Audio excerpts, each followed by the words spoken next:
মাঠে বিবাদে জড়িয়ে শাস্তি পেলেন ভারতের মোহাম্মদ সিরাজ এবং অস্ট্রেলিয়ার ট্রাভিস হেড। ইন্টারন্যাশনাল ক্রিকেট কাউন্সিলের আইসিসির আদর্শ আচরণবিধি লঙ্ঘনের অভিযোগ প্রমাণ হয়েছে দুই ক্রিকেটারের বিরুদ্ধেই। তুলনায় বেশি শাস্তি পেয়েছেন ভারতের জোড়ে বোলার মোহাম্মদ সিরাজ। অ্যাডিলেড টেস্টের দ্বিতীয় দিন হেডকে আউট করেন সিরাজ, তারপর উত্তেজিত অঙ্গভঙ্গি করেন তিনি। সিরাজের এই ব্যবহার পছন্দ হয়নি হেডের। তিনি ড্রেসিং রুমে ফেরার সময় পাল্টা জবাব দিয়েছেন।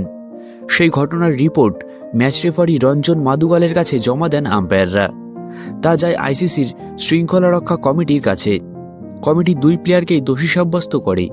সেই অনুযায়ী সিরাজকে ম্যাচ ফির 20% জরিমানা করা হয়েছে। তাকে এক ডিমেরিট পয়েন্ট দেওয়া হয়েছে। হেডের জরিমানা না হলেও ডিমেরিট পয়েন্ট এড়াতে পারেননি, তাকেও একটা ডিমেরিট পয়েন্ট দেওয়া হয়েছে। সতর্ক করা হয়েছে দুই প্লেয়ারকে। সিরাজের বিরুদ্ধে আইসিসির আদর্শ আচরণবিধির 2.5 ধারা লঙ্ঘনের অভিযোগ প্রমাণিত হয়েছে।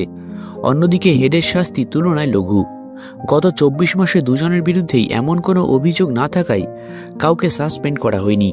তবে আগামী 24 মাস সিরাজ এবং হেড দুজনেই থাকবেন আইসিসির নজরদারিতে।